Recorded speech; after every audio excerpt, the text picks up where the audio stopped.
Worker duty जिंदाबाद जिंदाबाद जिंदाबाद, वर्कर ड्यूटी जिंदाबाद जिंदाबाद जिंदाबाद, वर्कर ड्यूटी जिंदाबाद जिंदाबाद जिंदाबाद। टूरिज्म डिपार्टमेंट सैलरी रिलीज करो, रिलीज करो, रिलीज करो, फौरी करो, फौरी करो। टूरिज्म एम्प्लॉयज की सैलरी रिलीज करो, फौरी करो, फौरी करो। टूरिज्म एम्प्लॉयज की सैलरी रिलीज करो, फौरी करो, फौरी करो। गवर्नमेंट अथॉरिटी की जो एम्प्लॉयज काम कर रहे हैं, इनकी सैलरी रिलीज करो, रिलीज करो। मैं आपका शुक्रगुजार हूँ क्योंकि आप हर वक्त जम्मू कश्मीर के, चाहे वो परमानेंट मुलाजम हैं, चाहे वो daily all type of daily wagers हैं, पेंशनर्स हैं, उनकी आवाज़ को उजागर करने की कोशिश करते हैं और सरकार तक पहुँचाने की कोशिश करते हैं। आज का जो मेन मुद्दा और मकसद प्रोटेस्ट का मीडिया का आने का ये है कि ये जो डेली वेजर कैजुअल लेबर जो टूरिज़्म के अंदर 2008 में इनको गवर्नमेंट ने तैनात किया गया और 2013 तक रेगुलर सैलरी इनको मिलती रही और 2013 के बाद इनकी सैलरी बंद कर दी। हालांकि 2017 में इनकी बायोमेट्रिक भी हो गई है। मैं ये पूछना चाहता हूँ इस सरकार में, अगर इनकी बायोमेट्रिक भी हो गई है तो आप किस कैपेसिटी में इनको सैलरी नहीं दे रहे हो? ये हायर अथॉरिटी को कम से कम जो डायरेक्टर टूरिज्म बैठा है, कमिश्नर बैठा है या मंत्री बैठा है, ये उन चीज़ों को देखनी चाहिए। अगर ये लोग काम कर रहे हैं दयानतदारी और ईमानदारी के साथ तो सैलरी क्यों आपने इनकी बंद कर दी है? हम ये यहाँ गुहार लगाते थे कि यहाँ जब 5 अगस्त 2019 के बाद ये स्टेट थी, उसके बाद इसको यूटी में तब्दील किया गया, तो इन्होंने भी बड़े बड़े कमेंट्स लोगों से किए गए कि हम सबसे पहले डेली वेजरों का जो है तो इसको रेगुलाइजेशन करेंगे। लेकिन 7 साल का अरसा गुजरने के बाद एलजी एडमिनिस्ट्रेशन भी नाकाम हो चुकी है, कोई भी इनकी रेगुलाइजेशन नहीं, इवन के सैलरी नहीं मिली। मैं ये कहना चाहता हूँ कि जिस कुर्सियों पर आप बैठे हुए हैं, इक़्तिदार की कुर्सियों पर, ये कुर्सियाँ तो रहने वाली नहीं हैं, लेकिन ये लोग जो गरीब दबे कुचले लोग हैं, जिनको पिछले 10 साल से आपने इनकी सैलरी बंद कर ली है और डिप्टी इनसे लेते हैं, कितनी बड़ी नाइंसाफ़ी है।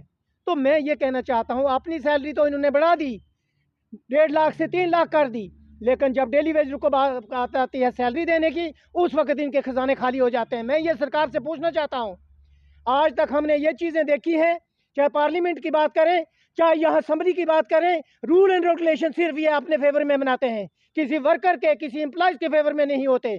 अपनी सैलरी बढ़ा दी, अपने लॉसेस बढ़ा दिए, लेकिन ये डेली वेजर जो है, दबा कुचला जो है, जिसको आपने 10 साल से सैलरी से महरूम रखा है, कितनी बड़ी नाइंसाफ़ी है। तो मैं ये कहना चाहता हूँ, मैं सरकार से अपील करता हूँ, चाहे वो सेंट्रल की सरकार है, जम्मू कश्मीर की एलजी एडमिनिस्ट्रेशन है या चुनी हुई सरकार है, इमीडिएटली इस इशू को रिजॉल्व करो।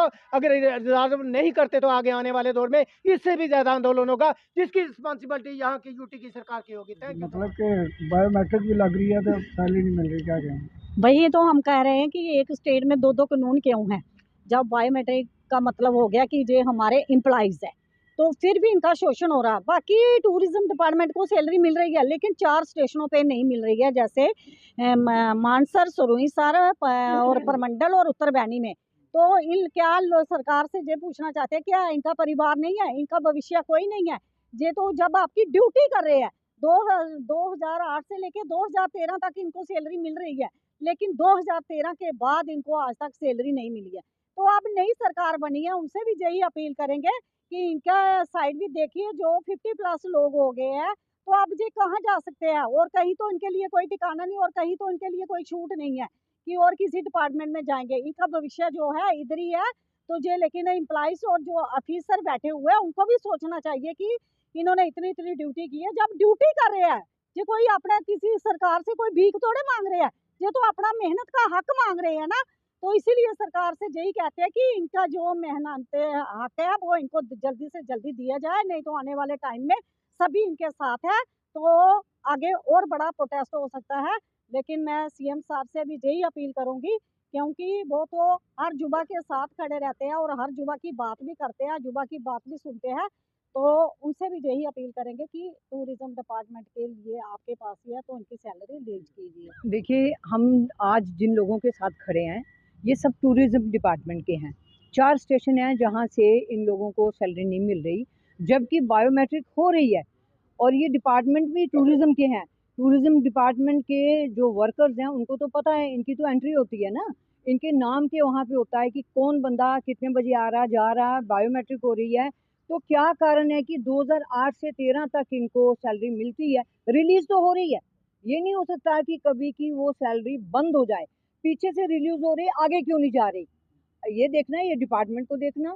हम आपके मीडिया के माध्यम से इनको आगाह करना चाहते हैं कि हम लोग एक ऑर्गेनाइजेशन है, बहुत बड़ी ऑर्गेनाइजेशन है, हम इनके साथ हैं। ये इनको इनका हक दें, नहीं तो आने वाले क्या कहते हैं, क्यों नहीं दे रहे? ये देखिए ना, ये तो डिपार्टमेंट को देखना चाहिए। नहीं, आप डिपार्टमेंट से बात नहीं की इन्होंने? नहीं, डिपार्टमेंट से देखिए, डिपार्टमेंट के वर्कर हैं, इनको पता नहीं, ये हर जो इनका ऑफिसर आता है वो बोलता है मिलेगी मिलेगी, फिर वो चेंज हो जाता है, जो नया आता है वो बोलता है मिलेगी। इतने सालों से मिली नहीं है तो फिर देखिए ना, वो कारण डिपार्टमेंट को ढूंढना है, और वो ये बेचारे तो वो उस कारण को ढूंढ रहे हैं, किससे पूछेंगे। वो बोलते हैं ना, अंधेर नगरी चौपट राजा, जब सुनने वाला कोई नहीं, किसको सुनाई अपनी। ये अगर बाहर निकले हैं तो मजबूर होके निकले हैं ना, ऐसे कोई अपने डिपार्टमेंट के खिलाफ नहीं जाता। अगर आए हैं तो कोई कारण है। देखिए, सबसे बड़ी जो मुसीबत है ना, जो सबसे बड़ी, वो है जीना। जीने के लिए रोटी कपड़ा मकान चाहिए, और रोटी कपड़ा मकान के लिए पैसा चाहिए। वो पैसा कहाँ से आएगा, ये कहाँ से जिएंगे। ये तो गवर्नमेंट इनको स्लो पॉइजन दे रही है, ये गवर्नमेंट इनको मार रही है। एक स्लो पॉइजन जानते हैं ना, दिन दिन इंसान को मरना, कैसे मरना, चिंता से मरना। 24 घंटे की समस्या होती, खाना कहाँ से लगाना कहाँ से। हमारी एक रिक्वेस्ट है डिपार्टमेंट को कि इनकी सैलरी रिलीज की जाए। Thank you. जय हिंद, जय भारत।